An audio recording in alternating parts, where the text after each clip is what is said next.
My phone buzzed against my thigh as I dragged my carry-on through the JFK arrivals terminal, the notification lighting up with another text from my landlord. Same threat, different wording. 3 days to pay rent, or he would change the locks and pile my belongings on the curb like the garbage he clearly thought I was. I deleted the message without responding, shoving the phone back into my jacket pocket with more force than necessary. What was I supposed to tell him? That the interview in Boston had been a spectacular waste of my last $200? That the editor had smiled with practiced sympathy while explaining my pitch on municipal corruption was too local, too niche, not sexy enough for their audience. 29 years old with a journalism degree gathering dust, and a resume full of freelance work that barely covered utilities. This was supposed to be different. I was supposed to be different. The baggage carousel groaned to life with a mechanical shriek that made my teeth ache, spitting out suitcases in chaotic rotation, like some kind of capitalist roulette wheel. I stood among the mass of exhausted travelers, all of us wearing the same expression of resigned impatience, watching an endless parade of black bags circle past. Mine was supposed to be distinctive, one of those cheap knockoffs with a broken wheel that pulled hard to the left, a souvenir from better financial times. But when I spotted what looked like mine, the wheel rolled smooth and straight. Didn't matter. Black suitcase, same dimensions, close enough. My brain was too fried to care about minor discrepancies. I grabbed the handle and headed for the rideshare pickup zone, weaving through clusters of families and business travelers who all seemed to know exactly where they were going. The Uber driver was a middle-aged man who didn't speak beyond a grunt of acknowledgement when I confirmed my address, which suited me perfectly. I leaned my head against the cold window and watched Queens blur into Brooklyn, a 45-minute journey of stop-and-go traffic, construction zones that seemed to multiply like weeds, and potholes deep enough to swallow a small child. By the time we pulled up outside my building, a 6-story walk-up in a neighborhood the real estate listings optimistically called emerging, my neck had cramped into a knot of tension. The rest of us who actually lived here called it broke, or transitional, if we were feeling charitable. The suitcase thumped against each step as I climbed to the 4th floor, the sound echoing in the stairwell that perpetually smelled like someone else's dinner, an industrial cleaner that never quite masked the underlying decay. My apartment greeted me with the aroma of Thai takeout I had forgotten to throw away 3 days ago, mixing with the faint mustiness that came with buildings older than my parents. I dropped my bag by the door, kicked off my shoes, and collapsed onto the couch that had come with the place, complete with the previous tenant's cigarette burns still dotting the armrest like some kind of trashy constellation. I should have unpacked immediately. Should have showered off the recycled airplane air and train station grime. Should have opened my laptop and started pitching another story to another editor who would politely reject it. Instead, I hauled the suitcase onto my coffee table, the one I had found on the street corner with a sign that said free, and unzipped it with hands that felt like they belonged to someone else. Wrong clothes stared back at me. Designer labels I couldn't pronounce, folded with military precision I would never achieve even if someone held a gun to my head. A laptop that probably cost more than 3 months of my rent. A leather toiletry bag containing cologne that smelled expensive even through the sealed bottles. Everything was men's items. Expensive men's items. Definitely not mine. My heart kicked hard against my ribs, that sinking feeling of oh no spreading through my chest like spilled ink. This was someone else's life, carefully packed and organized. Someone with money and taste and the kind of attention to detail that spoke of control. I sat there for a long moment, staring at the contents, my tired brain struggling to process. Then I noticed the leather portfolio tucked into the side pocket, partially hidden beneath a stack of pressed dress shirts. I pulled it free, and documents spilled across my scratched coffee table like an accusation. Some in English, others in what looked like Italian. Official seals pressed into thick paper, signatures that swooped with authority, columns of numbers that looked like wire transfers, the kind with too many zeros to be anything innocent. My journalist instincts fired before common sense could grab the reins and yank me back. This was information. This was a story. This was exactly the kind of thing I had been searching for. Evidence of something bigger than myself. Bigger than my failing career and overdue rent. I grabbed my phone and started photographing everything. Page after page, I captured it all. Account numbers that looked like they belonged in offshore havens. Names I didn't recognize, but my instincts screamed were important. A senator's official letterhead with handwritten notes in the margins. Dates, locations, transactions that formed patterns I couldn't quite decode yet but knew meant something significant. This was something. I didn't know what yet. But this was absolutely something big. Something worth investigating. Something that could save my career if I played it right. I was reaching for another stack of papers, my fingers trembling slightly with adrenaline and possibility, when I felt it. A faint vibration coming from somewhere inside the suitcase lining, subtle but insistent, like a heartbeat that didn't belong. I pressed my palm flat against the fabric and traced the sensation to its source, finding a hard, rectangular lump sewn carefully into the interior panel. My fingers found the edge of the stitching, and I ripped it open without thinking. Fabric tearing with a sound that seemed too loud in my quiet apartment.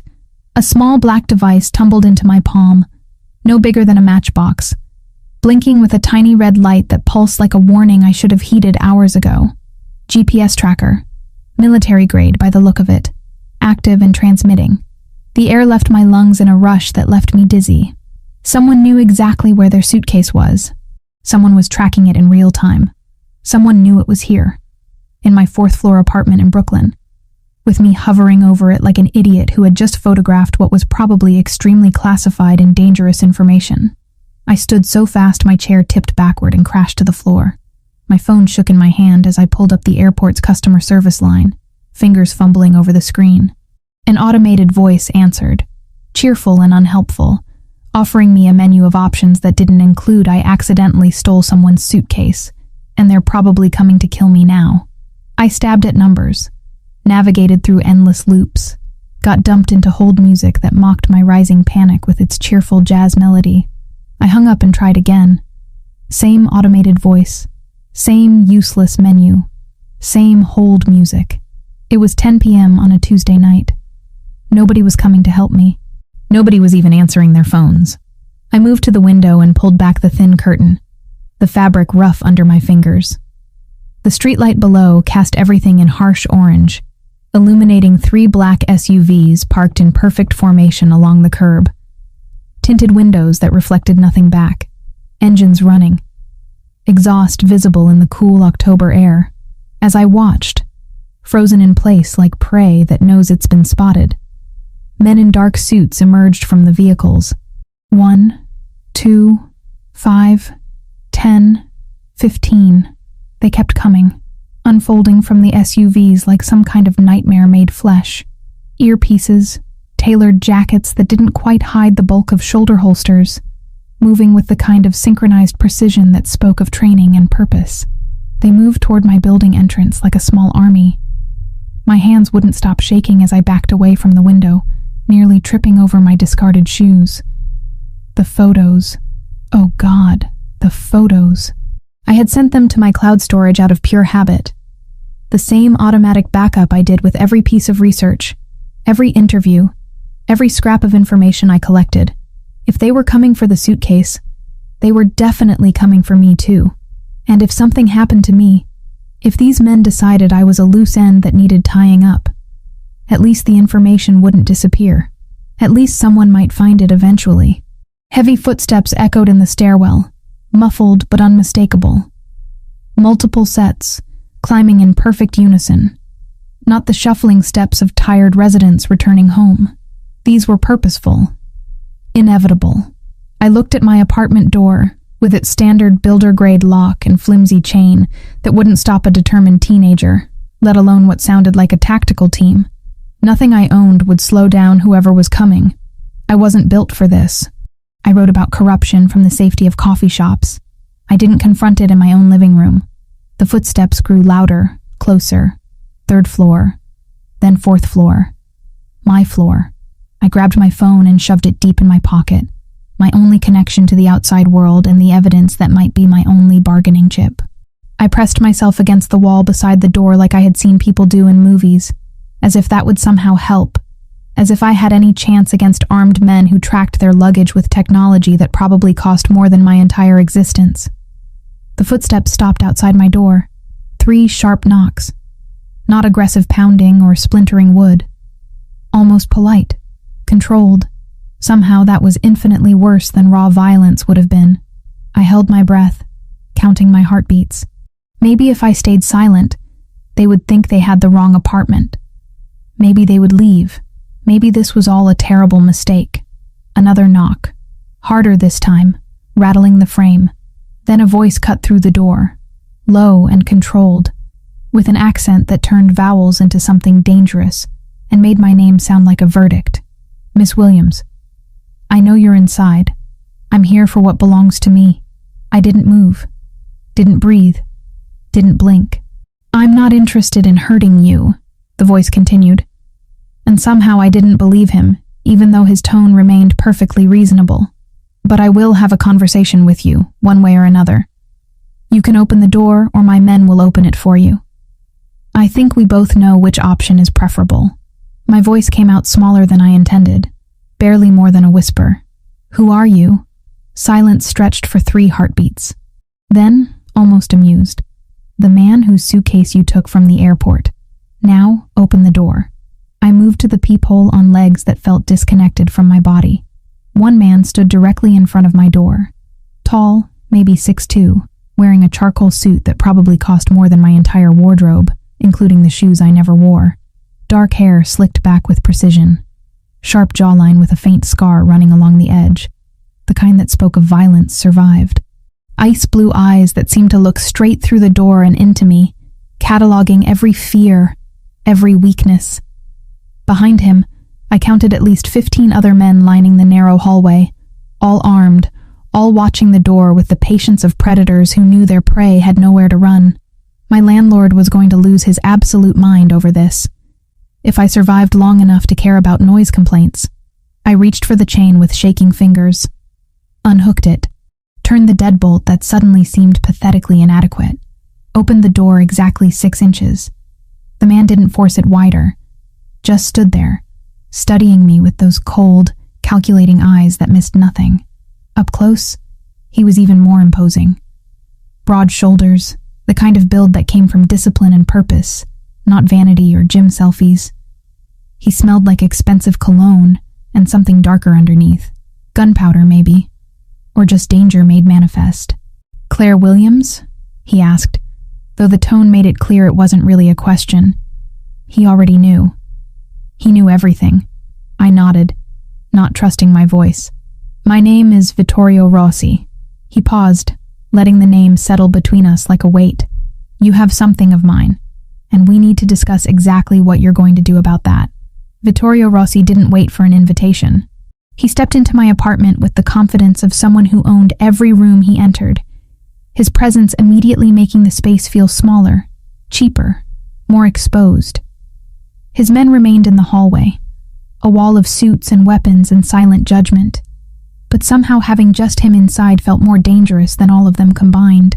His ice blue eyes swept across my apartment in one efficient scan, taking in the secondhand furniture, the stack of unpaid bills on the counter, the Thai takeout container I hadn't thrown away.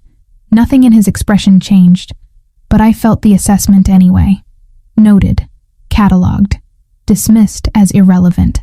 Then his gaze landed on the open suitcase spread across my coffee table, documents still scattered like evidence at a crime scene. I can explain, I started, hating how my voice shook. I'm sure you can. He moved toward the table with measured steps, each footfall deliberate. The question is whether your explanation matters. I watched him gather the documents with careful hands, his movements precise and controlled. He didn't rush, didn't show anger or panic, just collected his property like a man who always got what he wanted, one way or another. When he finished, he turned to face me fully, and the weight of his attention made my breath catch. The suitcase was identical to mine, I said quickly. I didn't realize until I got home and opened it. I was going to call the airport, but it was late, and I couldn't get through to anyone, and then you showed up and you photographed my documents. It wasn't a question. His eyes had found my phone on the counter, the screen still lit up with my cloud storage app. Before you realized the mistake, before you saw the tracker, you saw information, and your first instinct was to document it. My stomach dropped. He knew. Of course he knew. Men like him always knew. I'm a journalist, I said, as if that explained everything. As if it excused anything. It's instinct. I see something that looks like a story and You investigate. He took a step closer, closing the distance between us. You ask questions. You dig into things that don't concern you. Things that are dangerous for people who ask too many questions. I backed up until my spine hit the wall. I'll delete them. The photos. All of them. You can watch me do it right now. I could. He tilted his head slightly, studying me like I was a problem he was trying to solve. But you've already uploaded them to cloud storage, which means deleting them from your phone accomplishes nothing. You could have copies on your laptop, backup drives, email drafts. You could have already sent them to colleagues or editors or police. I didn't, I said quickly. I swear I didn't send them to anyone. It was just automatic backup. I do it with all my research. I wasn't thinking. That much is clear. He moved past me to my window, looking down at the street below where his SUVs waited like patient predators. You weren't thinking about who might own a suitcase containing sensitive documents. You weren't thinking about what kind of man travels with GPS tracking sewn into his luggage. You saw an opportunity, and you took it. Consequences be damned.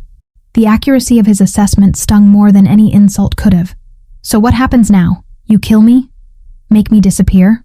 My voice cracked on the last word. I'm nobody. I'm a freelance journalist who can barely pay rent. Nobody's going to care if I... That's where you're wrong. He turned from the window to face me again. You're a journalist. Which means if you disappear, especially after being seen at an airport where security cameras captured you taking my suitcase, there will be questions, investigations, the kind of attention I don't need and don't want. Hope flickered in my chest, small and desperate. So, you're not going to kill me. I didn't say that. His expression remained neutral, unreadable. I said it would be inconvenient. There's a difference. The hope died as quickly as it had sparked. He pulled out his phone, the device looking small in his large hand, and made a call. The conversation was brief, conducted in rapid Italian that I couldn't follow. When he finished, he returned his attention to me. My men are retrieving your actual suitcase from the airport. They'll bring it here. In the meantime, you and I are going to establish some ground rules. Ground rules, I repeated numbly. You have information I can't allow to be public. Information that could destroy carefully constructed arrangements, endanger lives, start wars. He said it matter-of-factly, like he was discussing the weather. I need to know that information stays contained, which means I need leverage over you. You have 15 armed men in my hallway, I pointed out. Seems like plenty of leverage. Violence is crude, temporary. Fear fades, courage returns, people get stupid.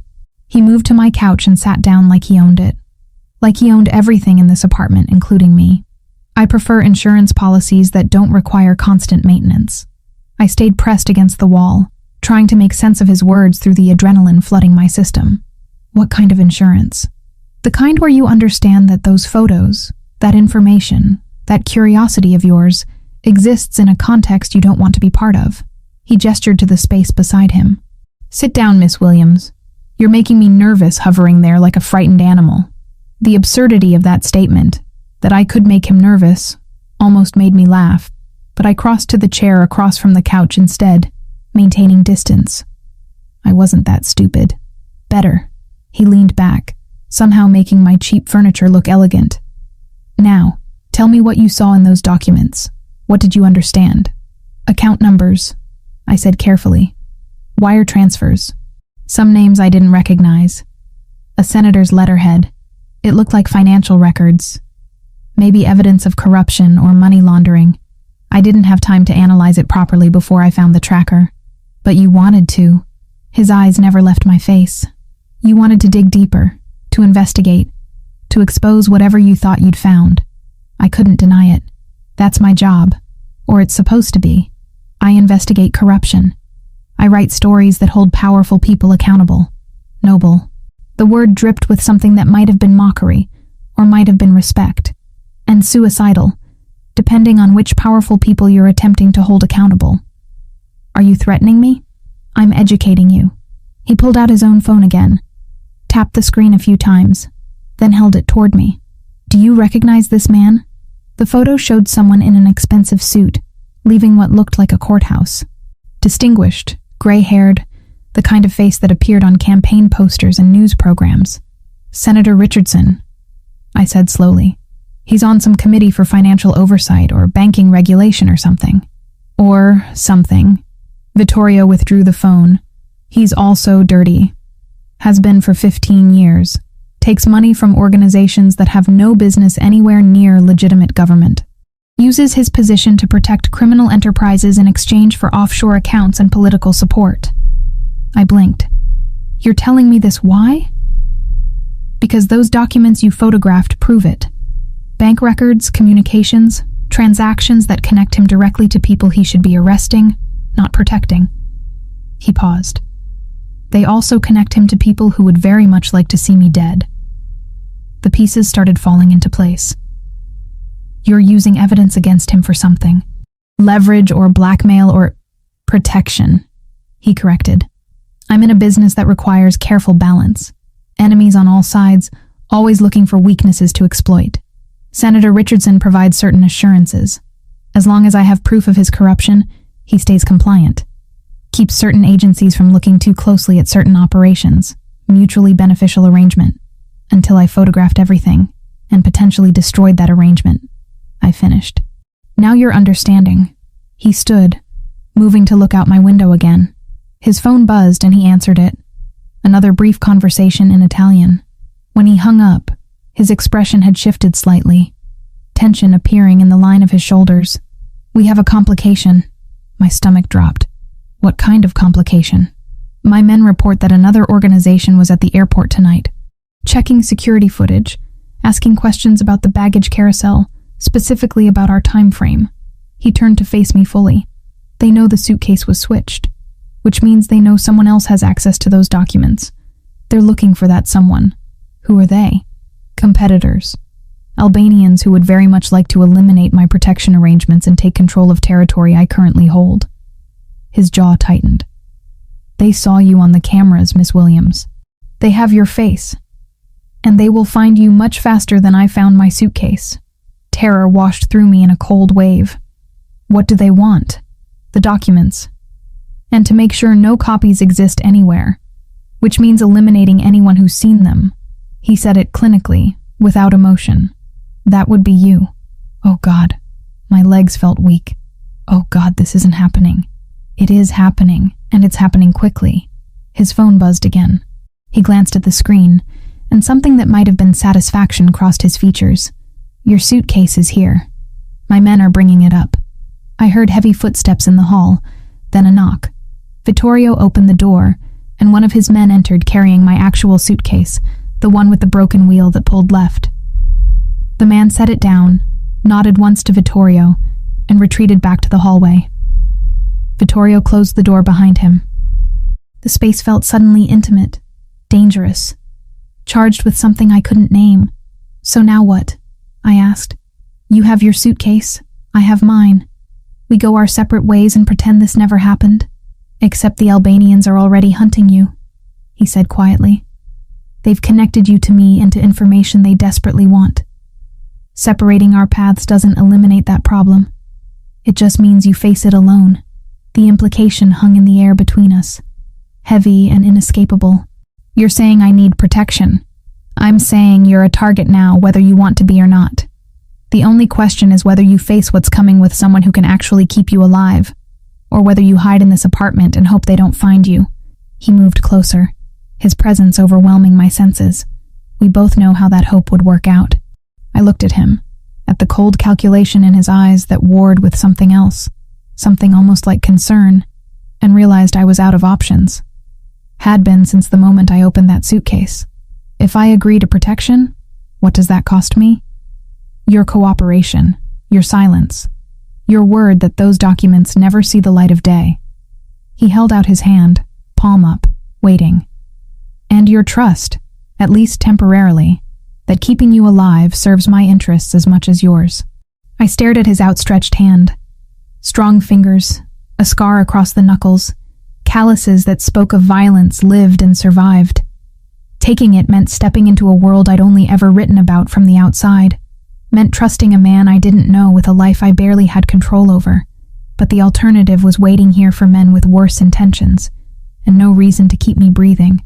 I placed my hand in his. His grip was warm, firm, absolute. "Good choice, Miss Williams," Vittorio said softly. "Now pack a bag. We're leaving."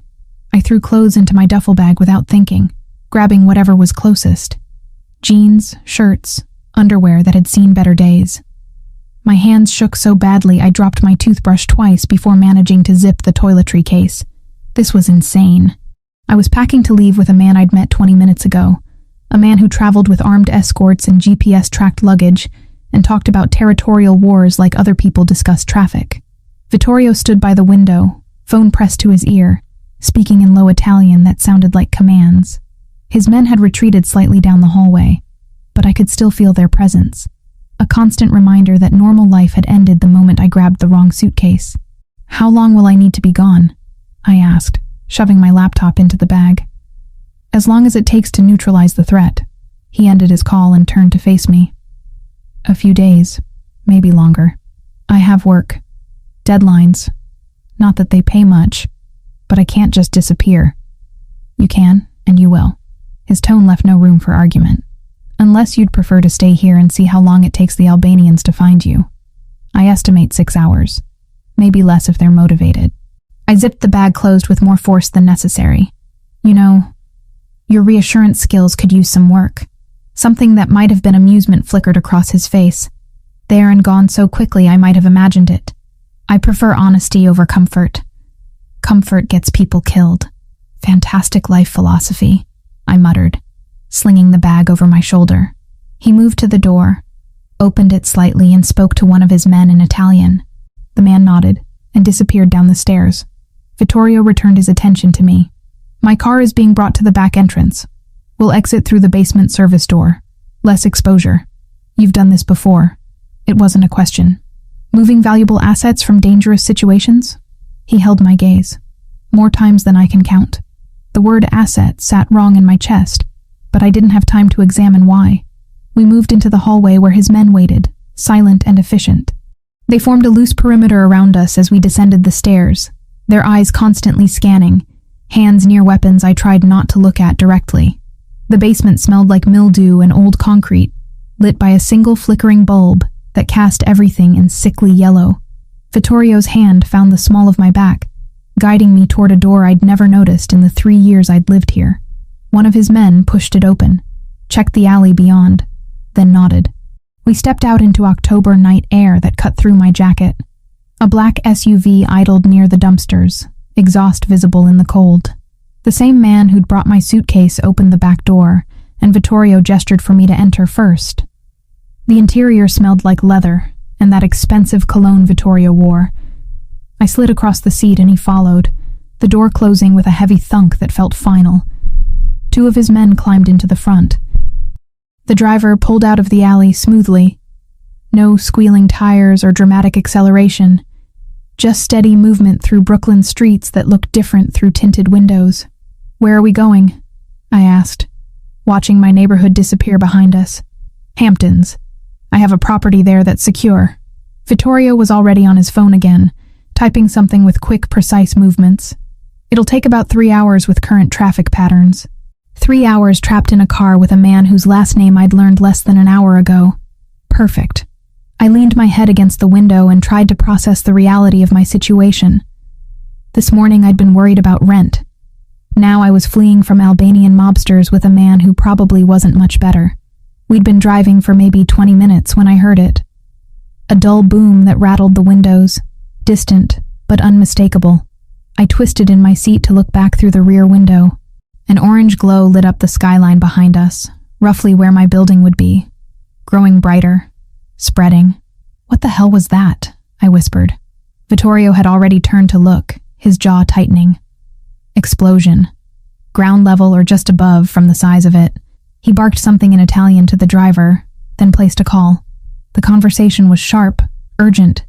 Questions fired faster than answers could form. My apartment. That was my apartment building. That orange glow was my home. my neighbors, everything I owned that I hadn't shoved into this duffel bag. They hit my building. My voice came out hollow, disconnected from my body. They actually blew up my building. Not the building. Your floor specifically, or near it. Vittorio's voice was clinical, analyzing. They wanted to eliminate you and any evidence you might have had. Files, computers, backup drives. Burn it all. There are other people in that building. Families, kids. My hands clenched into fists. They could have killed. That's not their concern. He ended his call and turned to face me fully. My men are reporting that emergency services are responding. The explosion was contained to your floor and the one below. There will be injuries, probably fatalities, but it could have been worse. Could have been worse. As if that made it acceptable. As if people weren't bleeding or dying or losing everything because I'd taken the wrong suitcase from an airport carousel. This is my fault, I said quietly. If you hadn't, they would have found another excuse. Vittorio's hand moved as if to touch my shoulder, then stopped. These people don't need justification for violence. They need targets and opportunities. You became both the moment you took that suitcase, but the violence itself? That's who they are. I wanted to argue, to push back against the absolution he was offering, but my brain couldn't form coherent thoughts. I just stared out the window at highway lights blurring past, while my old life burned behind me. The drive stretched into silence, broken only by Vittorio's periodic phone calls, each one clipped and efficient. He was coordinating something, moving pieces on a board I couldn't see. Occasionally he would relay information in English, probably for my benefit. The explosion had been a targeted strike, using a device planted in my apartment during the day, before I'd even returned from Boston. The Albanians had been planning this the moment they discovered the suitcase switch. His men were tracking their movements now, mapping their safe houses and operating patterns. War was coming. I'd just thrown the first match without even knowing it. We crossed into Long Island, leaving the city lights behind for stretches of darkness interrupted by occasional towns. The further we drove, the more my shock transformed into something harder, sharper. Anger, maybe. Or determination. My building was destroyed. My neighbors were hurt. All because I'd been collateral damage in someone else's battle. Tell me about them, I said suddenly, breaking the silence. The Albanians. What do they want? Vittorio studied me for a long moment before answering. Territory. Money. Power. The usual motivations. He paused. They've been trying to move into areas my organization controls for the past year. Distribution routes, protection contracts, political connections. Every attempt has failed because I have resources they don't. Insurance. Leverage. The documents, I said. Among other things. He shifted slightly, his arm resting along the back of the seat. They know I have proof of Senator Richardson's corruption. They know that proof keeps him compliant, keeps law enforcement at a distance. If they could eliminate that insurance and expose the senator themselves, they'd remove my protection while gaining their own. So those documents are worth killing for. Those documents are worth starting a war for. He said it like it was obvious, like I should have understood this from the beginning. Which is why you having copies, even accidentally, made you the most dangerous person in New York tonight. I turned to face him fully, studying his profile in the dim light from passing street lamps. Sharp features, that scar along his jaw, the kind of face that belonged to old Italian paintings of warriors and kings. You could have killed me, destroyed my phone, wiped my cloud storage, made me disappear. It would have been simpler. Simpler isn't always better. His ice blue eyes found mine. You're a journalist, Miss Williams. You ask questions. You investigate. You expose truth. Those are dangerous skills in my world. But they're also valuable, especially when pointed in the right direction. You want me to investigate something. Understanding clicked into place.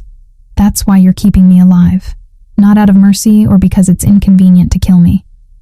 You think I'm useful. I think, he said slowly, choosing words carefully, that you stumbled into a situation much larger than a simple suitcase mix-up. And I think that situation might require exactly the kind of skills you possess. He leaned forward slightly. But first, we need to keep you breathing long enough to use them. The SUV turned off the main highway onto smaller roads, then through gates that opened automatically at our approach. A long driveway stretched ahead, lined with trees that looked ancient in the headlights. Then the house appeared. Calling it a house was like calling the ocean a puddle. 3 stories of stone and glass, lit from within, perched on what looked like private beachfront. "This is your idea of secure?" I asked, staring at the mansion. 12-foot walls surrounding the entire property. Armed guards rotating in 8-hour shifts. Surveillance covering every approach. Safe room in the basement with independent power and communications. He rattled off security measures like someone else might list amenities. Also, it's registered under a shell corporation that takes 6 weeks to trace back to me. "Yes, Miss Williams, this is secure." The SUV stopped in front of massive doors that looked like they belonged on a cathedral. More men in suits emerged from the shadows, speaking rapidly to Vittorio in Italian. He responded while climbing out, then turned back to offer me his hand. I ignored it and climbed out myself, clutching my duffel bag like it was the last piece of my old life. Which, given the explosion, it might actually be. The interior of the house matched the exterior's grandeur. Marble floors, artwork that looked original and priceless, furniture that probably cost more than I'd earned in my entire career. Everything was elegant, expensive, designed to impress and intimidate in equal measure. A woman appeared from one of the hallways, older, dressed simply but with the bearing of someone used to authority. She spoke to Vittorio in Italian, gesturing toward the upper floors. He nodded and turned to me. "Lucia will show you to a guest room. There's a bathroom attached, everything you should need. Try to get some rest." He was already moving toward what looked like an office, phone back at his ear, slipping into his role like armor. Wait, I didn't know what I wanted to say. Just that the thought of being alone in this massive house made my chest tight. "What happens tomorrow?" He paused in the doorway, backlit by office lights. "Tomorrow we figure out how to keep you alive, and how to use what you know to end this before more people die." His eyes met mine across the distance. "Tomorrow, Miss Williams, we go to war." Then he was gone, and Lucia was leading me up a curved staircase to a bedroom that could have fit my entire apartment twice over. She said something in Italian I didn't understand, smiled kindly, and left me alone. I dropped my bag on a bed that looked too perfect to actually sleep in, and walked to the window. Below, I could see guards patrolling the grounds, dark figures moving through carefully maintained gardens. Beyond them, the ocean stretched black and endless under a moonless sky. Somewhere out there, men were hunting me. My home was destroyed. My life as I knew it had ended in the time it took to grab the wrong suitcase, and the only thing standing between me and death was a man whose last name meant nothing to me this morning, but now felt like the only solid thing in a world gone insane. I pressed my forehead against the cold glass and tried not to think about the orange glow I'd seen in my rearview mirror. Tried not to count the ways this could still go wrong. Failed on both counts. Morning arrived through unfamiliar windows, sunlight cutting across a bed too large and too comfortable to belong to my reality. For 3 blessed seconds I forgot where I was, forgot why my chest felt tight and my thoughts scattered.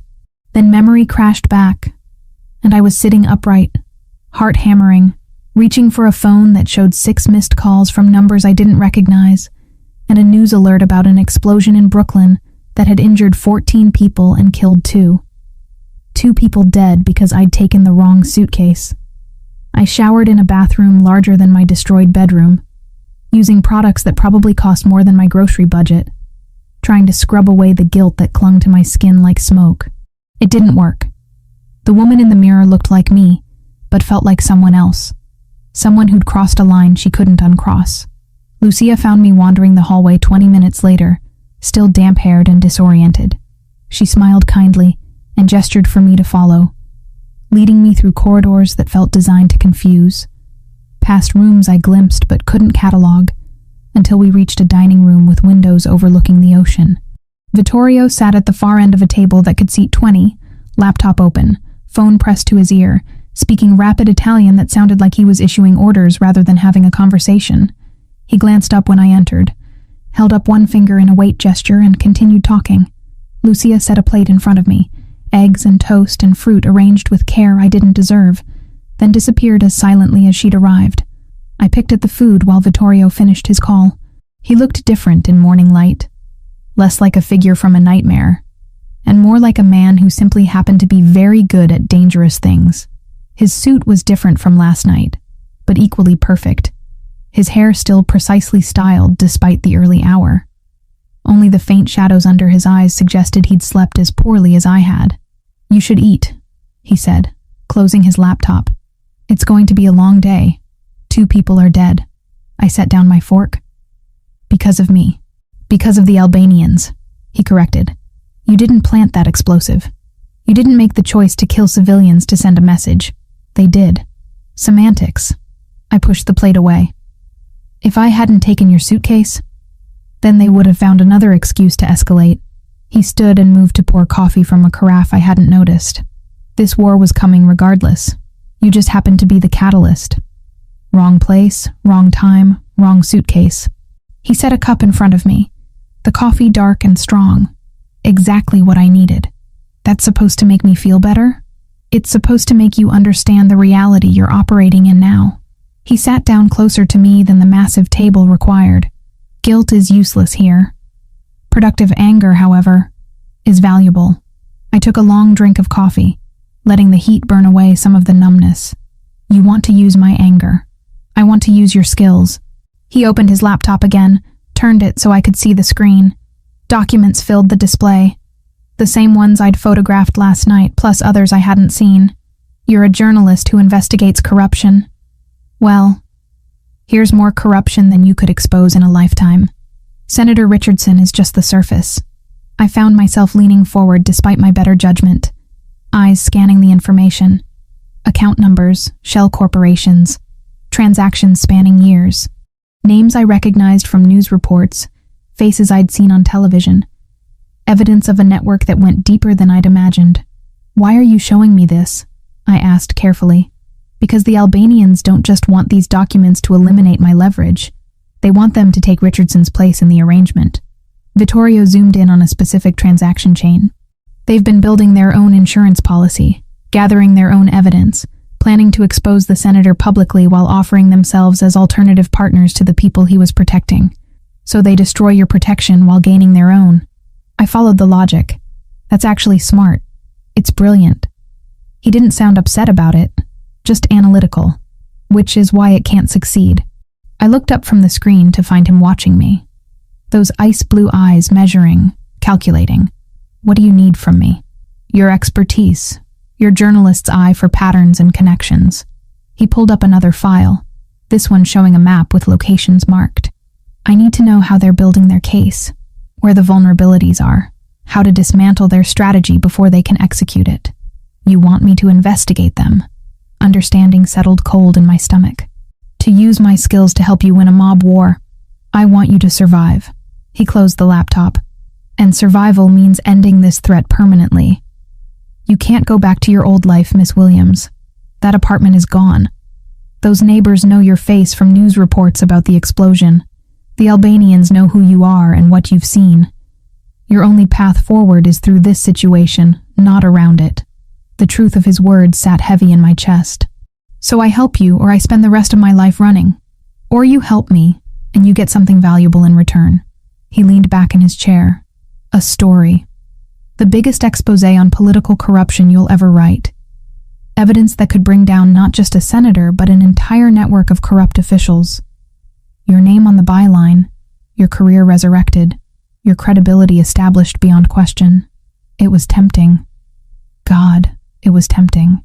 Everything I'd wanted, everything I'd been chasing with my failed pitches and rejected articles, handed to me on a silver platter soaked in blood. "And all I have to do is help you destroy your enemies first," I said. "All you have to do is tell me what you see in these files that I might be missing." He opened the laptop again. "I know numbers and operations. You know stories and how to tell them. Different perspectives, Miss Williams. That's all I'm asking for." We worked through the morning, Vittorio bringing up documents while I analyzed them with fresh eyes. He was right. I did see things he missed. Patterns in the transactions that suggested money laundering schemes more sophisticated than simple wire transfers. Names that connected to journalists and media outlets, potential plants for when the Albanians wanted to leak their own evidence. A timeline that indicated they were planning something big within the next 2 weeks. "They're moving fast," I said, pointing to a series of dates. "Whatever their endgame is, it's coming soon. They want to strike before you can reinforce your position." Vittorio's jaw tightened. "Which means we have less time than I thought." Lunch came and went. More food I barely tasted while we dug deeper into the files. Vittorio made calls in Italian, occasionally putting me on speaker to share something I'd discovered. His men responding with information that painted a clearer picture of the Albanian operation. They were larger than I'd realized, better funded, with connections that stretched into legitimate business and government. "How do you fight something this big?" I asked during a rare pause. "The same way you expose corruption in journalism." He was reviewing notes on a legal pad, his handwriting precise and controlled. "Find the weak points. Apply pressure. Watch everything collapse from the inside. Except your version involves actual violence, not just ruined careers. Sometimes." He didn't look up from his notes. "Violence is a tool, not the goal. The goal is stability. Territory secured, operations protected, wars ended before they spread. That's a very corporate way to describe organized crime," I observed. "That's because it is corporate." He set down his pen and met my gaze. Different products, different methods, same fundamental structure. Supply and demand, risk management, competitive strategy. I run a business, Miss Williams. It just happens to operate outside legal boundaries. And people die in your business. People die in every business. His expression didn't change. Arms manufacturers, pharmaceutical companies, banks that foreclose on families. Death is everywhere. I'm just more honest about my role in it. I wanted to argue, to push back against the moral equivalence, but I'd spent enough time investigating corporate corruption to know he wasn't entirely wrong. The legal world had plenty of blood on its hands, just better public relations. We were deep into analyzing a shell corporation's transaction history, when Vittorio's phone rang with a tone I hadn't heard before, urgent and sharp. He answered in Italian, his whole body going tense.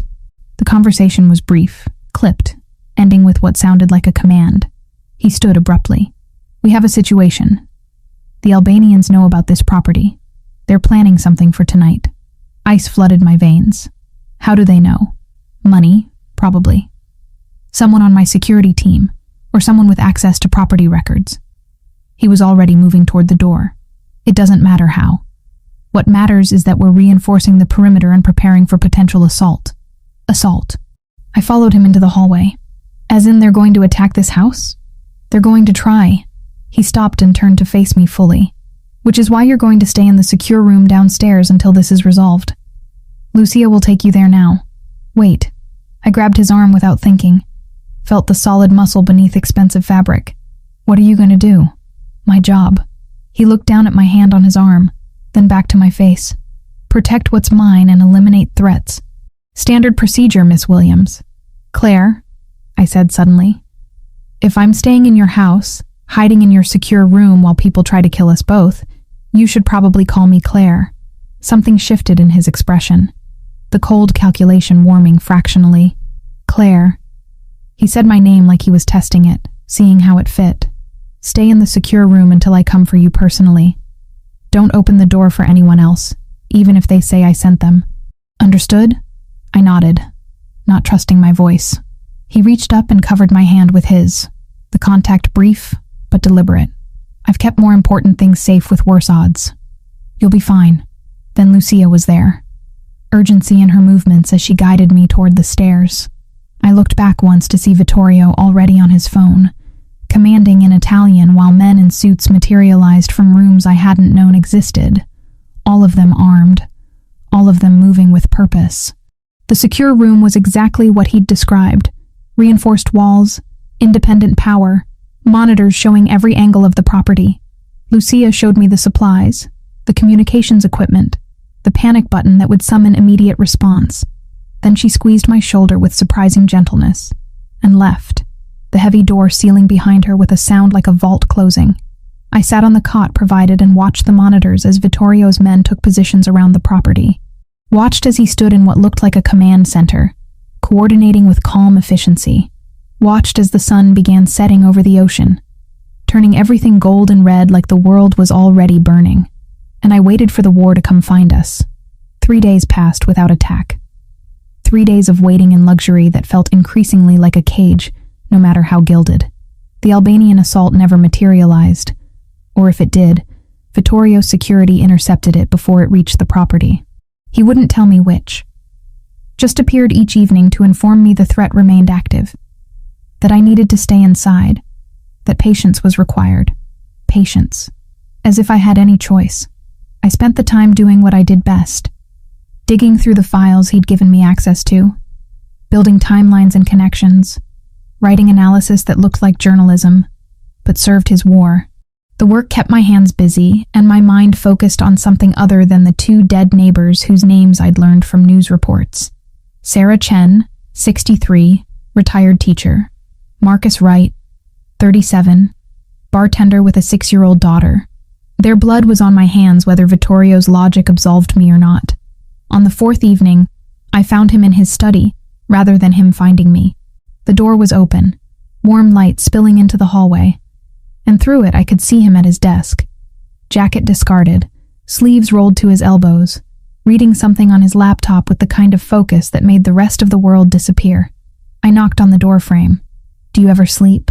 He looked up, surprise flickering across his features before control reasserted itself. "Occasionally.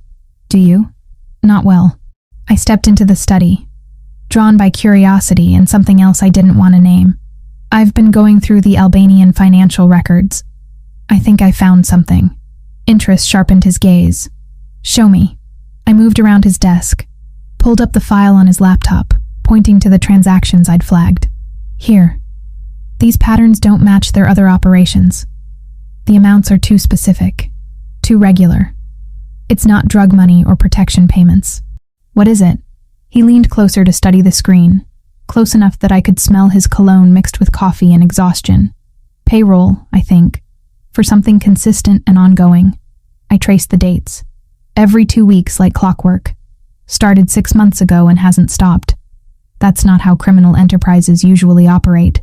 Too predictable. Unless they're paying for something legitimate that requires consistent funding. His eyes tracked the numbers with frightening speed. "How many recipients?" "At least 30 that I can confirm. Probably more if I had access to their full network." I pulled up another file. "And look at this. Several of these accounts belong to people with government positions. Low-level clerks, administrative assistants, but all of them work in offices that handle sensitive information."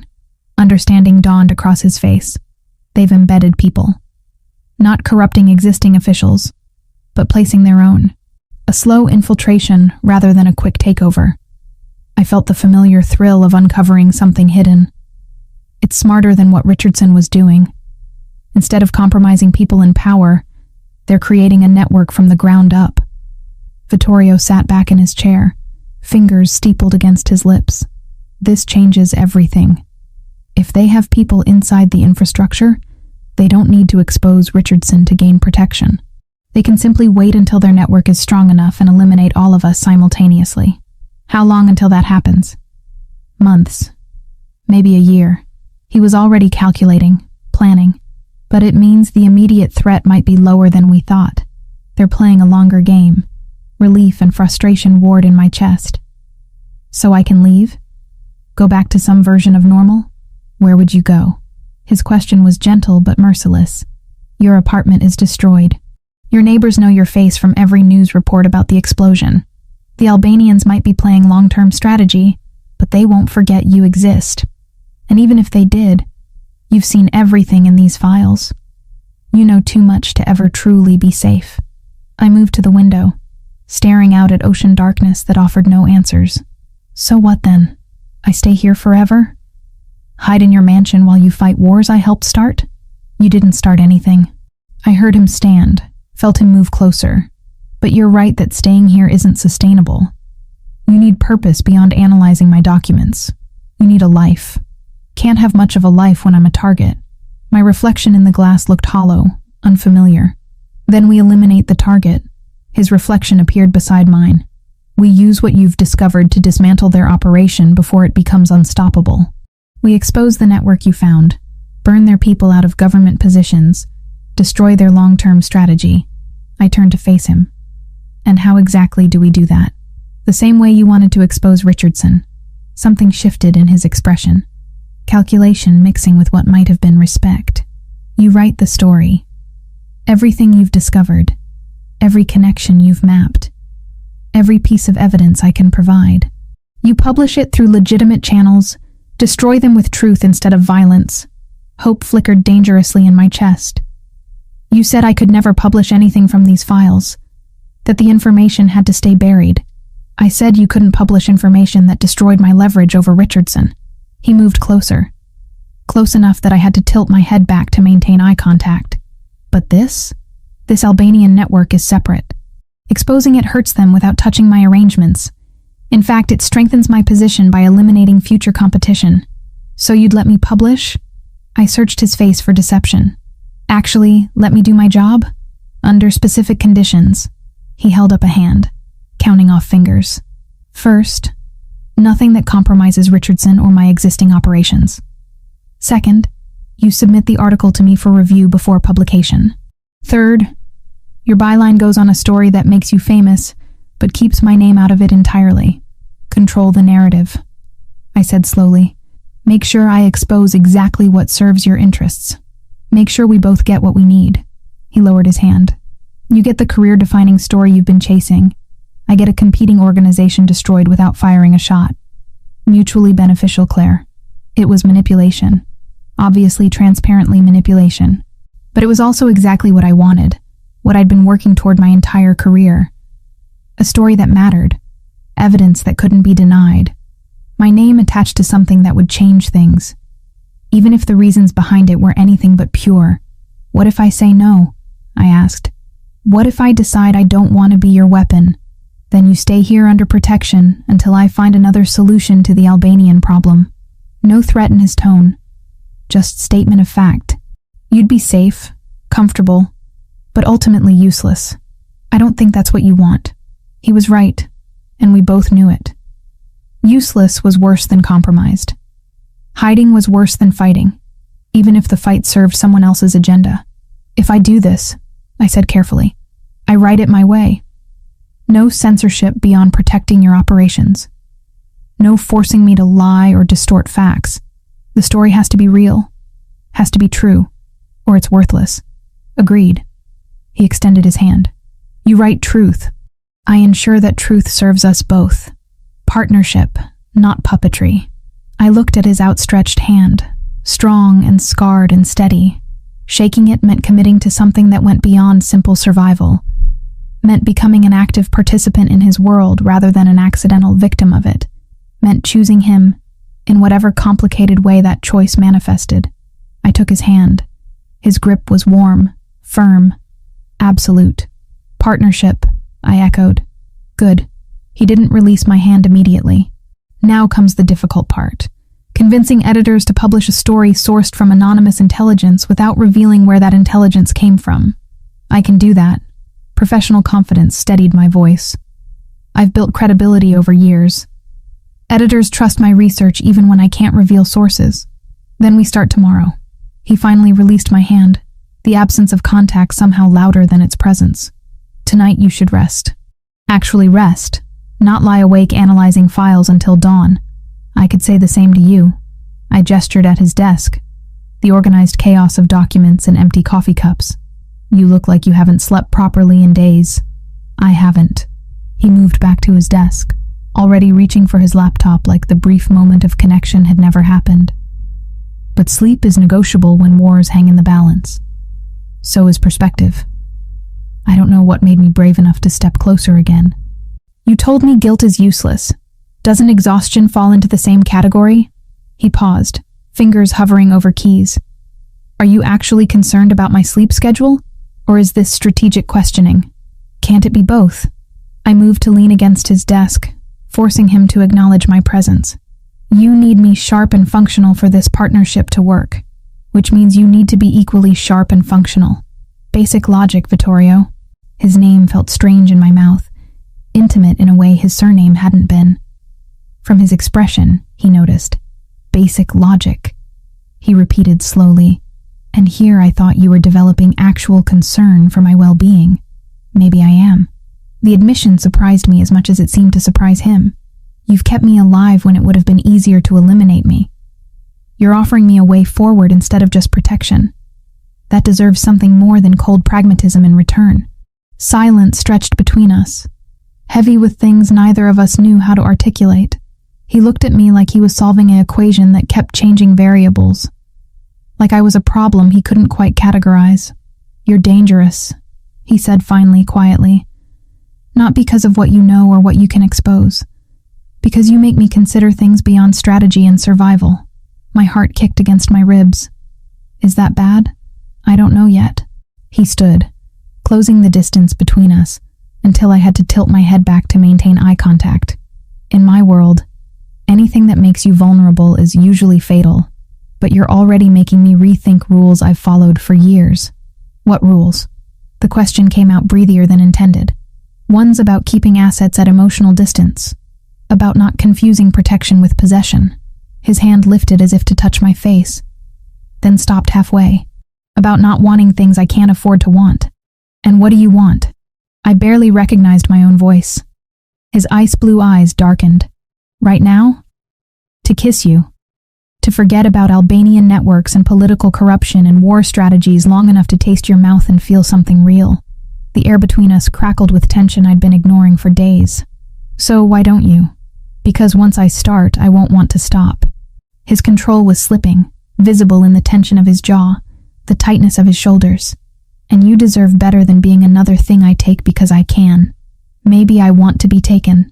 The words escaped before wisdom could stop them. "Maybe I'm tired of being protected and analyzed and kept at arm's length like I'm something fragile." "You are something fragile." But his hand finally moved, fingers tracing my jawline with devastating gentleness. "You're also something fierce and brilliant, and so far outside my usual experience I don't have protocols for handling you." "Then stop handling me." I leaned into his touch. "And just be with me. No strategy, no protocols, no thinking 5 moves ahead." His thumb brushed across my lower lip. "You're asking me to abandon everything that's kept me alive this long. I'm asking you to trust that maybe, for once, being vulnerable won't kill you." I reached up to cover his hand with mine. "Or maybe I'm asking you to trust me." "Same thing, really." He kissed me. Finally, inevitably, like gravity had been pulling us toward this moment since he'd stood in my apartment doorway with ice in his eyes and violence at his back. His mouth was fierce and hungry, tasting like coffee and something darker. Something that felt like need he'd been denying too long. I kissed him back with equal hunger, fingers threading through his precisely styled hair, messing it up in ways that felt like small victories. He pulled me flush against him, and I went willingly, desperately, needing the contact like I needed air. When we finally broke apart, both breathing hard, his forehead rested against mine. "This complicates everything," he said. "I know." I smiled, despite myself. "But I don't think I care." "You should." But he kissed me again anyway. Softer this time, like he was memorizing the taste. "We both should. Probably." I pulled back just enough to meet his gaze. "But we won't. Because complicated is apparently where we both live now." Something that might have been a laugh escaped him. "You truly are dangerous, Claire Williams." "Good." I kissed the corner of his mouth. "Someone needs to keep you on your toes." He held me there against his desk, in his study, in his mansion that was both sanctuary and prison. And for the first time since grabbing the wrong suitcase, I felt like something other than a victim or an asset. I felt like a person, complicated, confused, possibly making terrible decisions, but undeniably, recklessly alive, even if I wasn't sure either of us would survive whatever came next. The next week passed in a strange rhythm of domesticity and dread. Mornings working on the expose, afternoons with Vittorio reviewing strategy, evenings that blurred into something I didn't have words for. We didn't talk about what had happened in his study, didn't analyze or define or put labels on the way his hand found mine during meetings, or the way I'd started appearing at his door when nightmares woke me at 3 a.m., We just existed in the space between professional partnership and something infinitely more complicated. I was writing in the library, 8th draft of the opening paragraph, when Vittorio appeared in the doorway with an expression I'd learned meant trouble. Not immediate danger, but the kind of problem that required rapid adjustment. "The Albanians know about the article," he said without preamble. "One of their embedded contacts intercepted communication between you and your editor." My stomach dropped. "How much do they know? Enough to understand what you're planning to expose? Enough to want you dead before publication." He moved into the room, tension visible in his shoulders. "They're accelerating their timeline, planning to hit this location within the next 48 hours with enough force to overwhelm our security." I saved my document with shaking hands. "How many?" "Intelligence suggests 30 to 40 men. Well-armed, well-coordinated." He was already on his phone, texting rapid commands. "More than we can repel without significant casualties." "So we leave." I stood, mind already cataloging what I'd need to pack. Find another location they don't know about. They'll find the next one too. They have resources and motivation. He looked up from his phone, ice blue eyes meeting mine with something that might have been regret. "Running just delays the inevitable. At some point, we have to end this. End it how? But I already knew. Had known since the first night, really. This was always going to come down to violence. I draw them here. Let them think they have the advantage." His voice was calm, clinical. The voice of a man who'd planned battles before. "We fortify our position, prepare for siege warfare, and eliminate their leadership when they commit to the assault. You're talking about a war, an actual battle on your property." I moved closer, needing to see his face clearly. "People are going to die. Yes. No hesitation, no false comfort. Theirs, if we execute properly, possibly some of mine. That's the cost of ending this permanently rather than running forever." I thought of Sarah Chen and Marcus Wright, of the orange glow in my rearview mirror, of every consequence that had spiraled from one wrong suitcase. And me? Where do I fit in your battle plan? "Secure room, same as before." His hand found my shoulder, grip firm and grounding. "You stay locked down until it's over. No negotiation on this, Claire. You're the target they want most, which makes you the one person who absolutely cannot be exposed during the assault. I'm also the person who started this. The guilt I'd been managing threatened to surface. You should stay alive." His other hand came up to frame my face, forcing me to meet his gaze. "That's your job in this. Survive. Let me handle the rest. I don't like being helpless." "You're not helpless. You're protected." He kissed my forehead, brief and fierce. "There's a difference." That was how I ended up back in the secure room 12 hours later, watching darkness fall through security monitors while Vittorio's men transformed the mansion into a fortress. Barricades appeared at entry points, weapons were distributed with frightening efficiency, and Vittorio himself moved through it all like a conductor orchestrating a symphony of potential violence. I tried to focus on my laptop, on the article that had triggered this escalation, but my eyes kept drifting to the monitors, to Vittorio coordinating with his lieutenants, his calm authority somehow more frightening than panic would have been. This was a man who'd done this before, who knew exactly how to prepare for people trying to kill him, who might die tonight protecting me and the information I'd uncovered. Lucia brought dinner at 8, soup and bread I couldn't taste. She squeezed my hand and said something in Italian that sounded like prayer before sealing me back inside. The vault door closed with that same terrible finality, and I was alone with my thoughts, and too many screens showing too many angles of a property about to become a battlefield. The attack came at midnight. No warning, no preliminary shots, just sudden explosive force that rocked the entire building. The East Wing security feed went static, replaced by orange glow that looked sickeningly familiar. They'd started with bombs, softening defenses before the main assault. Gunfire erupted across multiple monitors simultaneously. Muzzle flashes in the darkness, shadows moving with purpose through gardens I'd walked through yesterday. The Albanians came in 3 waves, overwhelming force designed to breach the perimeter through sheer numbers. Vittorio's men held position with practiced discipline, returning fire from fortified positions, forcing the attackers to advance through killing zones. I watched men fall on both sides, dark shapes that stopped moving, and had to remind myself to breathe through the horror. This was real. This was happening because of me. On the central monitor showing the main command center, I could see Vittorio directing the defense, phone pressed to his ear while studying tactical displays. His suit jacket was gone, sleeves rolled up, gun visible in a shoulder holster he hadn't been wearing earlier. He looked dangerous in ways that should have terrified me, but instead made my chest tight with something that felt dangerously close to fear of losing him. The second explosion took out the west perimeter wall, and suddenly there were men flooding onto the property from multiple angles. Too many, too coordinated, pushing past outer defenses with calculated aggression. Vittorio barked orders I couldn't hear, and his men adjusted positions, falling back to secondary defensive lines.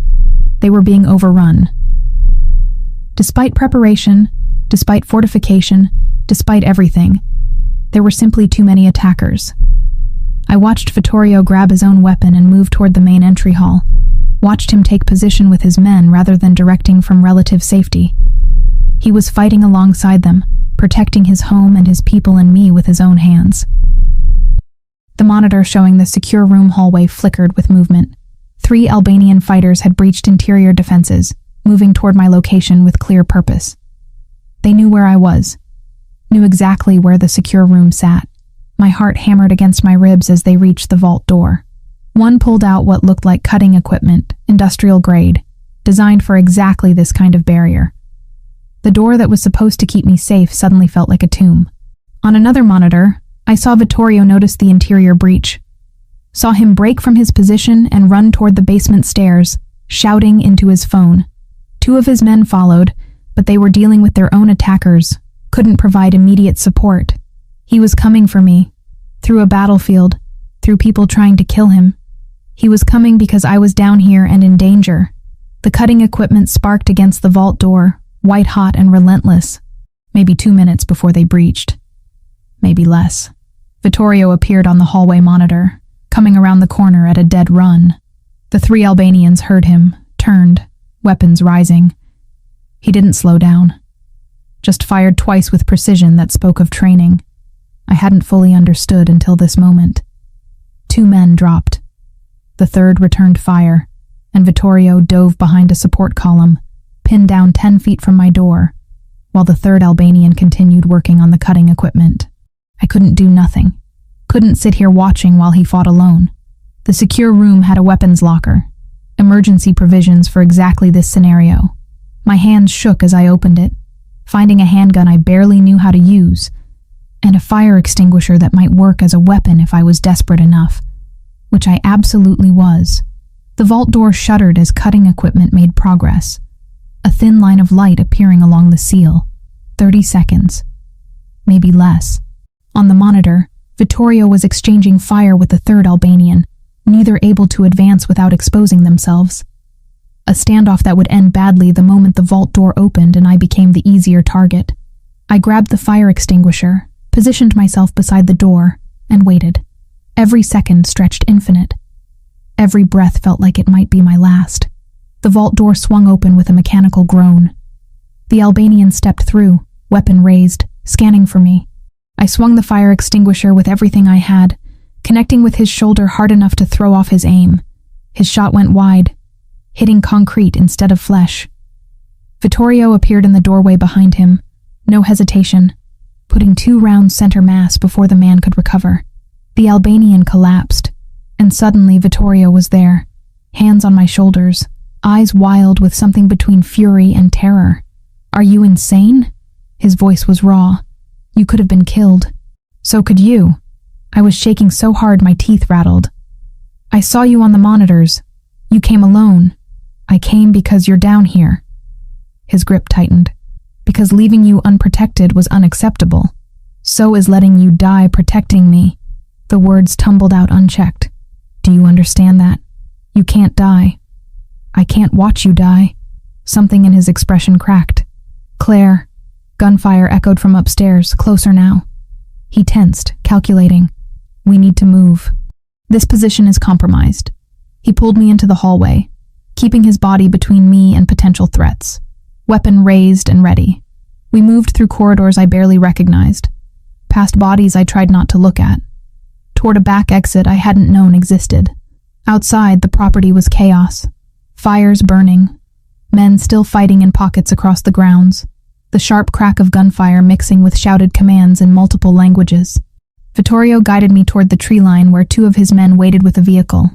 "Get her to the secondary location," he ordered in English, probably for my benefit. "Don't stop. Don't deviate. Don't trust anyone. Wait." I grabbed his arm. "You're not coming? I need to finish this." He looked back at the mansion, at the battle still raging. "My men are still fighting. I won't abandon them. Then I'm not leaving either." I held my ground despite the terror screaming at me to run. "We're partners, remember? That means we don't abandon each other. Partners don't require the other to watch them die." He cupped my face with his free hand, the one not holding a gun. "Please, Claire. Let me end this knowing you're safe. That's the only thing that makes this worth it." I wanted to argue, to fight, to refuse to be protected while he walked back into danger, but I also understood what he was asking. Trust. The same trust I demanded from him in his study. "You come back to me," I said fiercely. "However this ends, you come back. That's the deal." He kissed me, hard and desperate, and tasting like smoke and fear. Deal. Then he was pushing me toward the vehicle, toward his men who pulled me inside despite my protests. The door closed and we were moving, accelerating away from the mansion while I watched through the rear window as Vittorio ran back toward the burning building, back toward the war, back toward danger I couldn't protect him from. I pressed my hand against the glass and prayed to gods I wasn't sure I believed in that he'd keep his promise. That partnership meant something beyond convenient arrangements and strategic alliances. That he'd survive long enough to discover whether what we'd started was real, or just 2 people finding comfort in the darkest possible circumstances. The mansion disappeared behind trees in distance, orange glow marking its location like a beacon. I closed my eyes and waited for news I wasn't sure I wanted to receive.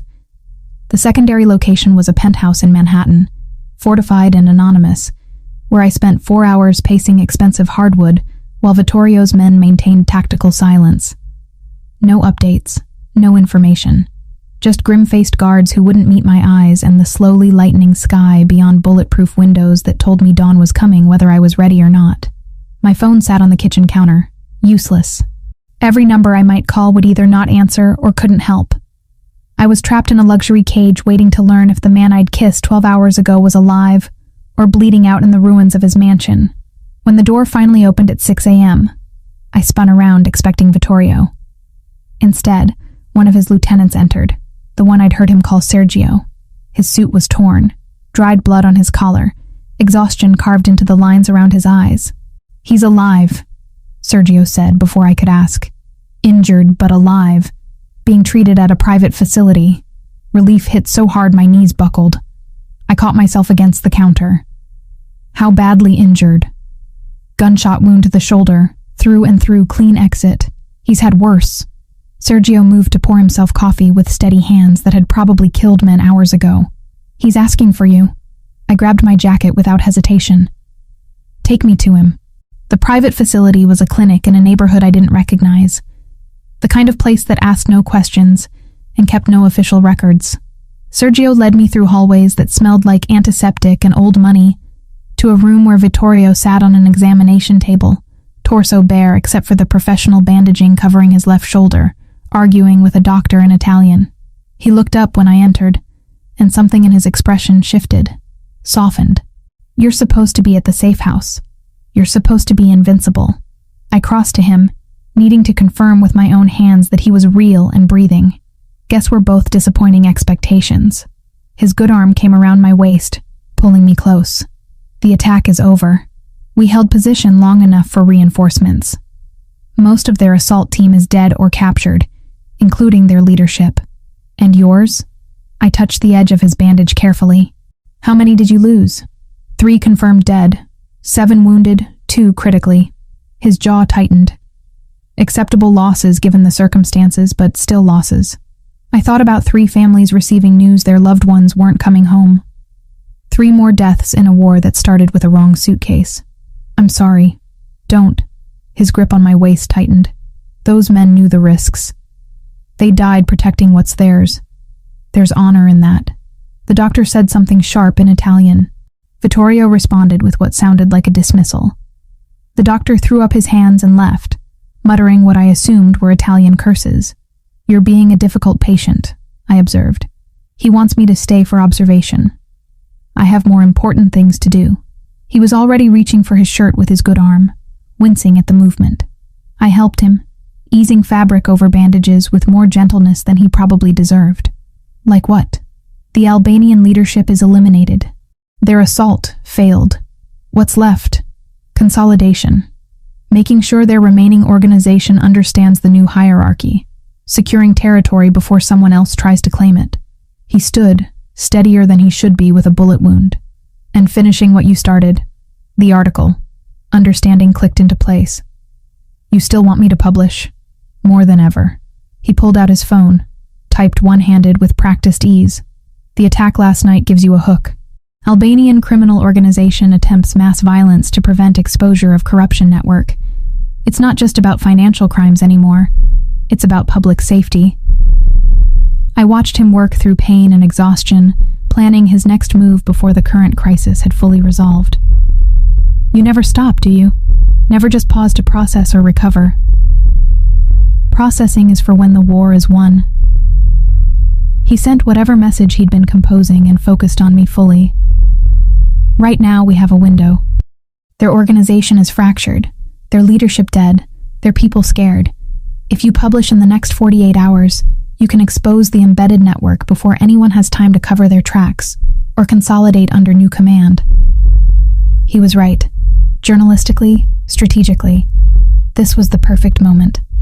Strike while the enemy was weakest, publish while the story had maximum impact. But the calculation of it, the immediate pivot from life-or-death combat to media strategy, felt inhuman.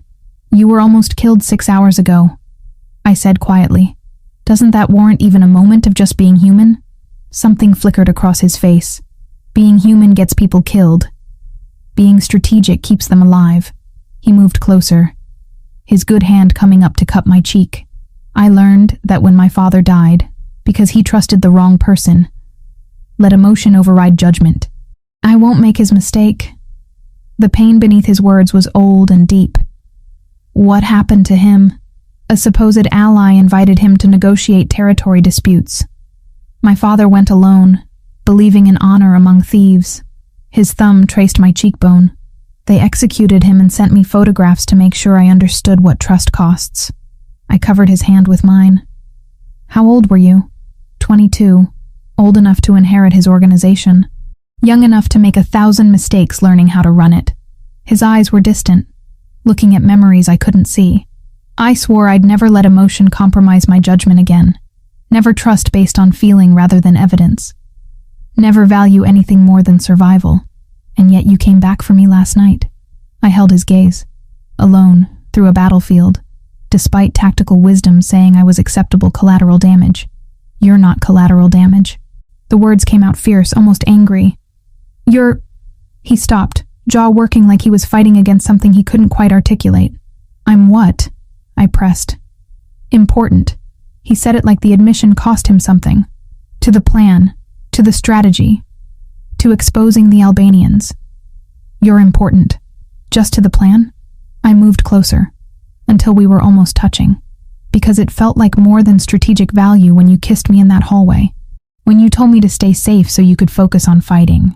His forehead dropped to rest against mine. "You're terrifying, you know that? You make me want things I gave up wanting years ago. Makes me forget that everyone I've ever cared about ended up dead or betrayed. I'm not going to betray you." I said it like a vow. "And I'm not planning on dying. We're partners, remember? That means we figure this out together, even the parts that don't make sense." His voice was rough. "Even when partnership looks suspiciously like something neither of us should want. Especially then." I kissed him softly, carefully, mindful of his injury. "Now stop trying to distract me with emotional revelations, and let's finish what we started." That pulled something close to a laugh from him. Using my own tactics against me.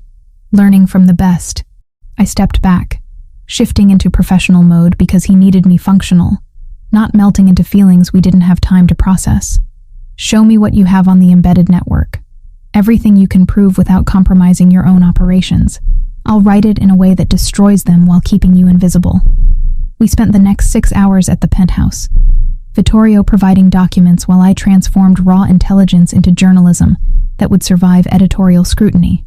Names, positions, transactions, evidence of systemic infiltration spanning months. I wrote it clean and factual, letting the evidence speak for itself, building a case that would demolish careers and trigger investigations. My editor at the Times responded to my pitch within an hour. This is explosive. Source credibility? Multiple anonymous intelligence sources, corroborated documentation, verified through independent channels. I typed back, using the standard language for exactly this situation. Everything is documented and provable. The usual protection for confidential sources applies. When can you have the full article? 24 hours. It needs to run immediately. Time sensitive for reasons I can't disclose. A pause, then. I trust you, Claire. Send it when it's ready. We'll fast track for tomorrow's edition. I showed Vittorio the exchange. He nodded approval. Good. Now finish it. I finished it at 3 a.m.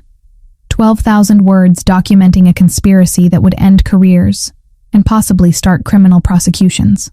Vittorio read it twice, suggesting only minor redactions that protected his specific operations, while leaving the Albanian network fully exposed. This will work, he said finally. This will destroy what's left of their infrastructure. It'll also make me a target again. I wasn't naive about the consequences. Anyone connected to this network who survives your war will want me dead. They already want you dead. He closed my laptop. At least this way you're a target with a platform. Makes you harder to eliminate quietly. Public figures have protection through visibility. That's your idea of reassurance. It's realistic assessment. He stood, wincing slightly at the movement that pulled his shoulder. You'll have security. My people. Watching from a distance. Making sure no one makes you disappear. But you'll also have your life back. Your career. Your name on stories that matter. That's what you wanted, isn't it? It was. Exactly what I'd wanted before a wrong suitcase turned my world sideways. But something about the way he phrased it, like he was already planning my exit from his life, made my chest tight. And you? I asked. Where do you fit in this future where I'm a public figure with your invisible protection? Where I've always fit. In the shadows. Handling problems before they reach you. He said it like it was obvious. You can't be connected to me publicly, Claire. Association would destroy your credibility and put you in more danger than any protection could mitigate. So, we just what? Pretend this never happened? I gestured between us. Partnership ends the moment my article publishes. Partnership continues differently, but his expression was closed, controlled, from a distance appropriate to both our survival. That's bullshit. Anger flared, hot and sudden. You're doing it again. Calculating strategic value instead of acknowledging that maybe, possibly what's between us matters beyond tactical considerations. What's between us is dangerous, he said quietly. For both of us. You make me vulnerable in ways I can't afford, and I make you a target in ways you shouldn't have to live with. So you're protecting me by pushing me away. I stood, needing to match his height, his presence, making decisions for both of us based on your damage and your rules. Based on reality. His control was cracking. I've seen what happens to people I care about. They become leverage, become targets, become collateral damage in wars they never asked to fight. I won't do that to you. You're not doing anything to me. I'm choosing. I moved closer, forcing him to see me. I'm choosing to finish this fight we started. I'm choosing to use my platform to expose corruption. And I'm choosing you, even though it's complicated and dangerous and probably stupid. Claire, no. I cut him off. You told me partnership means trust. So trust that I know what I'm risking. Trust that I'm strong enough to handle it. Trust that maybe, just maybe, I'm worth the vulnerability. He stared at me like I was the equation he couldn't solve. A problem that refused to follow predictable patterns. Then his good arm came around me, and he was kissing me like the world was ending. like I was the only solid thing in a life built on violence and strategy and careful emotional distance. When we finally broke apart, both breathing hard, he rested his forehead against mine. "You're going to get us both killed." "Probably." I smiled despite everything. "But at least it'll be interesting." He laughed. Actual laughter that sounded rusty from disuse. "You're insane." "I'm yours." The words escaped before caution could stop them. "If you want me." His ice blue eyes held mine, and for the first time since I'd met him, I saw something besides calculation and control. I saw want, raw and undeniable and terrifying in its honesty. "I want you." He said it like a confession. "More than I've wanted anything in years, which is exactly why this is dangerous." "Then be dangerous with me." I touched the edge of his bandage. "Send the article. End this war. And figure out what we are when the smoke clears." He kissed me again, softer this time, like a promise. "When the smoke clears." I sent the article to my editor at dawn. It published 12 hours later under my byline, front page above the fold. Exactly the career-defining story I'd always wanted. Senator Richardson was arrested within hours. 14 government employees were suspended pending investigation. The Albanian network I'd exposed began crumbling as people scrambled to save themselves. And somewhere in the shadows, Vittorio Rossi consolidated his victory while keeping his promise to protect the journalist who'd accidentally stolen his suitcase and somehow stolen something far more valuable in the process. 6 weeks after publication, I stood in my new office overlooking Central Park, reading congratulations emails from colleagues who'd never returned my pitches before. The Pulitzer nomination had arrived yesterday. 3 major networks wanted me for interview segments. My inbox overflowed with opportunities that would have seemed impossible 2 months ago. I should have felt triumphant. Instead, I felt oddly hollow. The apartment Vittorio had arranged sat empty most nights. Too large, too perfect, too much like a gilded cage I'd chosen but didn't quite inhabit. He visited occasionally, always late, always careful to arrive and leave unseen. We'd fall into each other with desperate hunger, like people stealing moments between wars. But morning always came with the same careful distance. Partnership from appropriate distance. Just like he'd promised. I hated it. My phone buzzed with a text from an unknown number. "Dinner tonight. The usual place. 8 o'clock. The usual place was a restaurant with private rooms and owners who knew when to forget faces. I'd been there 4 times in 6 weeks, always with Vittorio. Always in shadows that kept us separate from the public life I was building. It felt like an affair, secretive and compartmentalized, except we weren't betraying anyone but ourselves. I arrived at 8, wearing the kind of dress I never used to own. Designer label courtesy of money I'd never asked for, but that appeared anyway. Vittorio's way of providing without acknowledging he was doing it. The host recognized me with a discreet nod and led me to a private room where Vittorio already waited. He looked good, better than he had 6 weeks ago, with a bullet wound and exhaustion carved into his features. The shoulder had healed cleanly, leaving only a scar he'd probably add to his collection without comment. Tonight he wore a navy suit that made his ice blue eyes even more striking, and when he stood to greet me, something in my chest twisted painfully. This wasn't sustainable. Couldn't be. "You look beautiful," he said, pulling out my chair. "You look alive."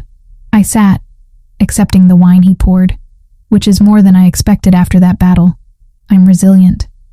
He settled across from me, close enough to touch but maintaining careful distance. "How are you handling the attention? The nomination must be overwhelming." "It's surreal." I took a drink, buying time to organize thoughts that felt scattered. 3 months ago, I couldn't get editors to return my calls. Now I'm being courted by every major publication in the country. You earned it. The article was exceptional. The article was possible because of you. I held his gaze. Because you trusted me with information that could have destroyed you as easily as it destroyed them. Calculated risk that paid off for both of us. But his expression suggested the calculation had involved variables he hadn't fully accounted for. Your career is established now. You have options, opportunities, the kind of future you wanted. The way he said it made my stomach drop. Why does that sound like a goodbye speech? He set down his glass with careful precision. Because I've been thinking about what's best for you going forward. about how my continued presence in your life limits your opportunities, rather than expanding them. Don't. I cut him off before he could build momentum. Don't make decisions for me based on what you think I need. Someone has to think clearly. His control was perfect, but I'd learned to see beneath it. You're building something important, Claire. A reputation, a platform, actual influence. Association with me jeopardizes all of that, so you're protecting me again. Anger flared hot and familiar, pushing me away from my own good without asking what I actually want. What you want isn't always what's best for you. He leaned forward slightly. You're 29 years old with your entire career ahead of you. I'm 34 with more blood on my hands than I can count, and enemies that multiply faster than I can eliminate them. This isn't sustainable. You keep saying that word. Sustainable. I set down my own glass before I threw it. Like we're a business arrangement that needs quarterly review, instead of two people who actually care about each other. Caring isn't enough. His voice was quiet but firm. Caring doesn't stop bullets or prevent investigations or protect you from the reality of what I am. I know what you are. I leaned forward to match his posture. I've known since you showed up at my apartment with 20 armed men. I'm not naive, Vittorio. I'm not some innocent you need to shield from harsh truth. I'm a journalist who's investigated organized crime for years. I understand exactly who you are and what you do. Understanding intellectually is different from living with it daily. His jaw tightened. From looking over your shoulder constantly. From wondering if every car following you is surveillance or assassination. From knowing that people you love become leverage against you. Is that what this is about? Understanding clicked into place. You're scared. Not of what might happen to you, but what might happen to me because of you. I've seen it before. The admission came rough. People I cared about targeted because someone wanted leverage over me. My father. 2 of my closest friends. A woman I thought I might build something with before she was kidnapped and murdered to send me a message. His eyes were distant. Haunted. I won't watch that happen to you. The pain beneath his words was raw and real. So instead, you'll just push me away preemptively. Protect me by making sure I never matter enough to be used against you. Yes. No hesitation. No apology. Because that's the only thing that keeps you safe in the long term. I stood, needing movement to channel the emotions threatening to overwhelm strategic thinking. What if I don't want to be safe? What if I want to choose the dangerous option because it means actually living instead of just surviving? Then you're thinking with emotion instead of logic. He stood as well, following me to the window overlooking the city. And emotion gets people killed. So does isolation. I turned to face him. So does cutting yourself off from anything meaningful because you're terrified of losing it. You told me your father died because he trusted the wrong person. Let emotion override judgment. But maybe the real lesson isn't to never trust anyone. Maybe it's to trust the right person and fight like hell to protect them. I am protecting you. His hands found my shoulders. By keeping distance between us before it's too late. It's already too late. I met his ice blue gaze without flinching. We passed too late weeks ago. Probably passed it in my apartment when you could have killed me, but offered protection instead. Definitely passed it in your study when you kissed me like I was worth the vulnerability you've spent years avoiding. His grip tightened. Claire, I love you. The words escaped before caution could stop them. Raw and honest and terrifying. I'm in love with you. Which is possibly the stupidest thing I've ever admitted considering who we are and how we met. But it's true. And pushing me away doesn't change that. It just makes us both miserable while pretending it's noble. Silence stretched between us. Heavy with everything he wasn't saying. His hand stayed on my shoulders. Grip firm like he was afraid I'd disappear if he let go. This is a mistake, he said finally. Everything about this is a mistake. Probably. I moved closer, until we were almost touching. So make the mistake with me. Stop calculating odds and just be here, with me, figuring out how to make this work, instead of why it can't. I don't know how to do that. The admission sounded like it cost him. I don't know how to be with someone without the walls I've built to survive. Then we learned together. I reached up to touch his face, feeling the tension in his jaw. We figure it out the same way we figured out everything else. Partnership, remember? Trust that I'm strong enough for this. Trust that what we have is worth the risk. His eyes closed briefly. war visible in the lines of his face. When they opened again, something had shifted. Not surrender exactly, but acceptance. If I do this, if I let you in completely, you need to understand there's no going back. My world doesn't offer exit strategies or trial periods. You're either in or you're out. And choosing in means accepting everything that comes with it. I'm already in. I said it like a vow. I chose that when I grabbed your hand in my apartment instead of running. When I published your secrets knowing it made me a target. When I fell in love with a man who terrifies me and protects me in equal measure. I'm in, Vittorio. Question is whether you're brave enough to let me stay. He kissed me then, fierce and desperate and tasting like surrender he'd been fighting for weeks. His arms came around me and I went willingly, needing the contact like oxygen. This wasn't the careful, controlled kisses we'd shared in shadows. This was raw and honest and accepting, finally, that what we'd started couldn't be contained in careful compartments. When we broke apart, both breathing hard, his forehead rested against mine. This is insane. Welcome to my life since the airport. I smiled despite everything. We match now.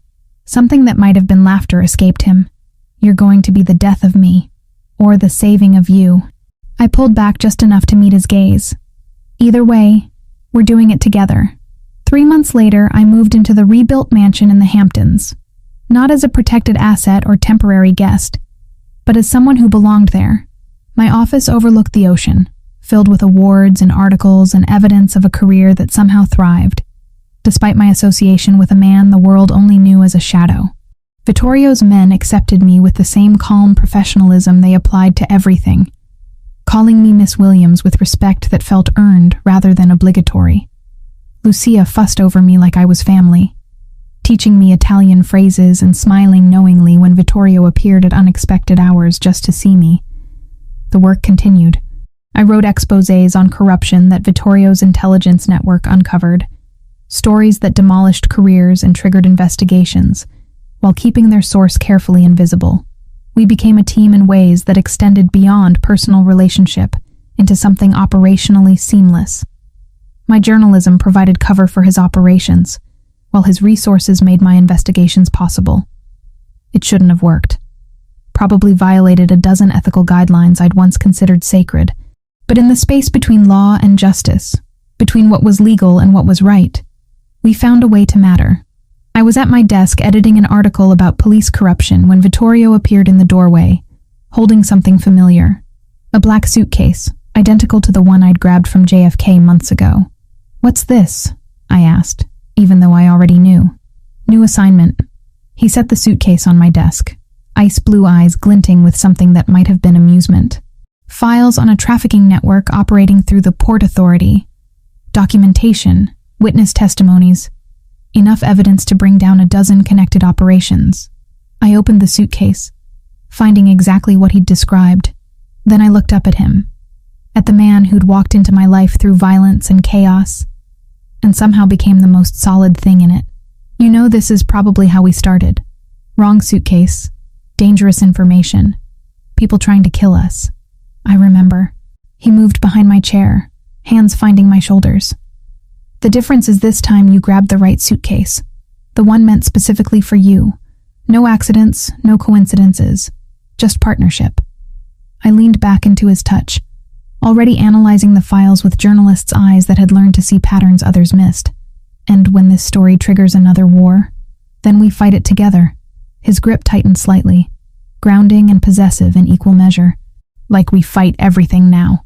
I pulled his hand to my lips, kissed scarred knuckles that had protected me more times than I could count. Together. Outside my window, the ocean stretched endless and dark under afternoon sun. Somewhere in the city, corrupt officials were conducting business they thought was invisible. Somewhere in the shadows, Vittorio's network was documenting their crimes, building cases that I would transform into journalism that couldn't be ignored. We'd become something that shouldn't exist. A partnership between journalist and criminal, between light and shadow, between exposure and protection. But in a world where the law often protected the corrupt and punished the powerless, maybe that was exactly what was needed. Someone willing to operate in the spaces between, to use every tool available regardless of their origin, to fight for justice even when it meant compromising purity. I opened my laptop and started writing, Vittorio reading over my shoulder, both of us engaged in the strange dance we'd perfected over months of learning each other. My words, his intelligence, our combined determination to burn down systems that deserved burning. Starting with the wrong suitcase had led me here, to a life I never imagined, with a man I shouldn't want, doing work that existed in moral gray spaces I'd once thought were indefensible. But looking at the evidence spread before me, at the opportunity to expose trafficking networks that destroyed lives, at the man whose presence behind me felt like home despite every logical reason it shouldn't, I couldn't bring myself to regret a single moment. Not the terror of that first night, not the explosion that killed my neighbors, not the war that taught me what violence actually looked like when it wasn't sanitized for headlines. All of it had led here, to purpose and partnership, and a love that made no sense but somehow worked anyway. I started typing, and Vittorio's hand found mine, and together we began dismantling another network of corruption that thought itself untouchable. Wrong suitcase, right destination.